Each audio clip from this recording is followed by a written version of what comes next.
Okay, so today I have more tree trimming stuff.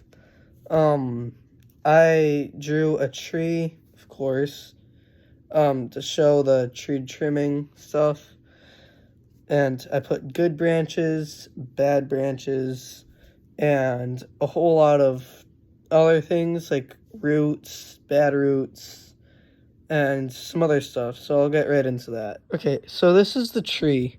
As you can see, it has, well, first of all, up here, it's got a broken limb. Here it's also got a broken limb. You'll want to remove that too, but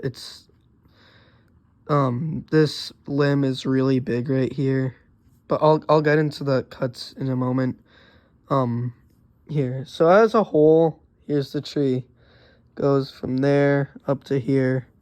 And if you noticed, right here, it's darker, and I'm basically saying the tree was just excavated because its root flare was too deep, and it's got a bunch of roots that need to be removed. And so then just up here, you got the smaller branches, the less mature branches that will get killed off soon anyway by the tree.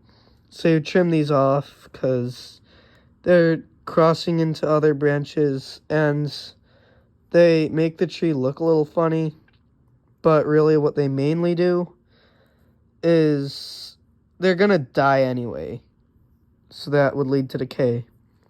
So you trim those off, and in a moment I'll show what the tree will look like after you trim everything up. But here you've got at least 3 water sprouts. You've got a downward facing branch, so that needs to be removed because that breaks easily, and those suck nutrients away, basically. And this is just going in a direction that you don't want, that's not desirable.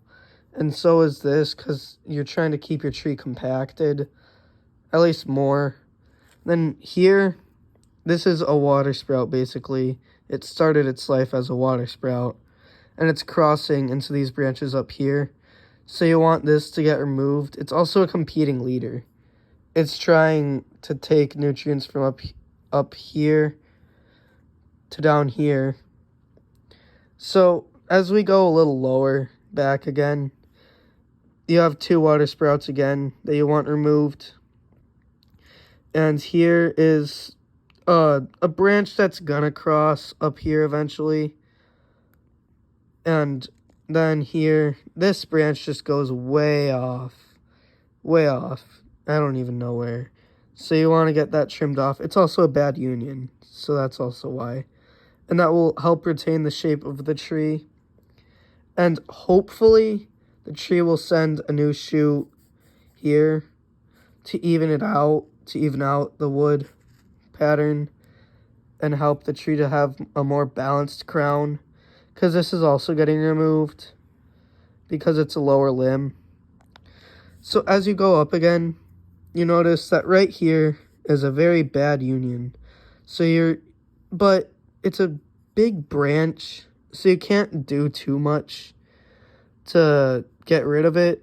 So what you do is you get limb weight off. First you trim that branch, and you'd probably want to cut it here, and then you can cut it here. But here, to make this cut, you cut there, and you cut there, or you can make a face cut and cut there, basically, to make it fall. But best is probably what I first showed, which is here and here. And then you cut this off.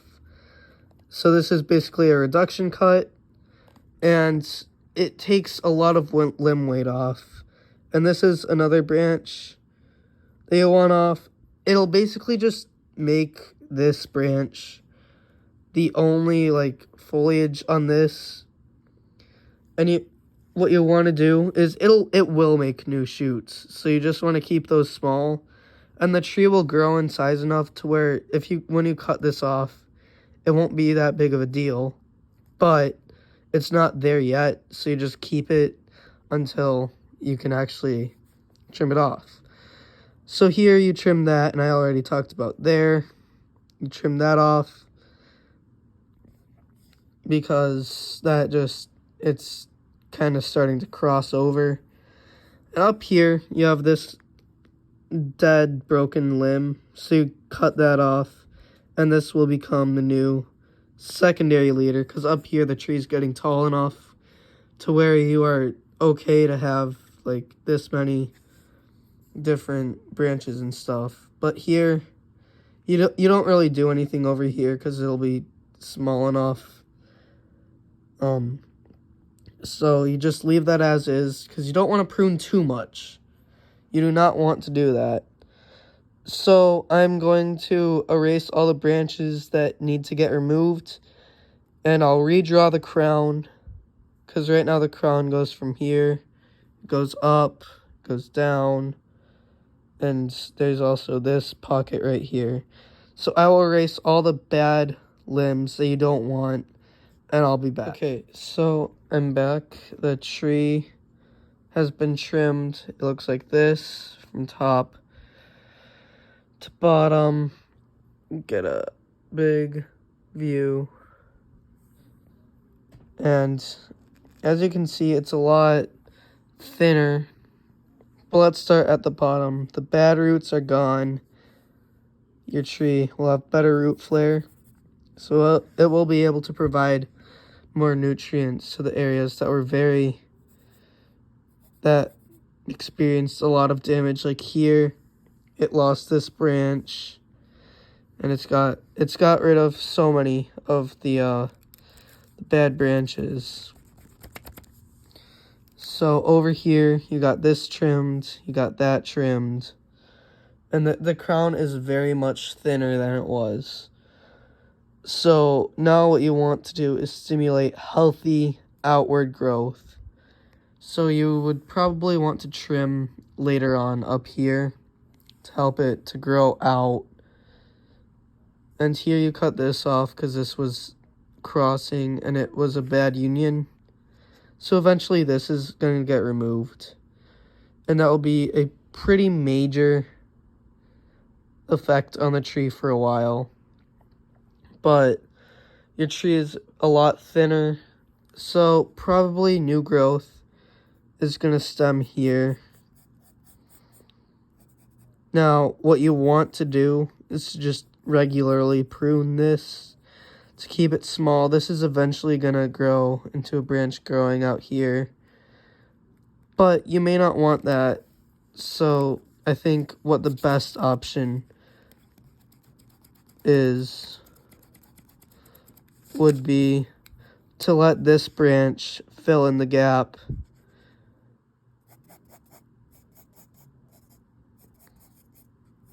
And just help the tree to fill in all the holes that were made. So maybe here, this was very, very drastic over here. So it would probably fill in over here. But it's because all the branches over here were just so bad. But of course, this is a branch that you want to keep.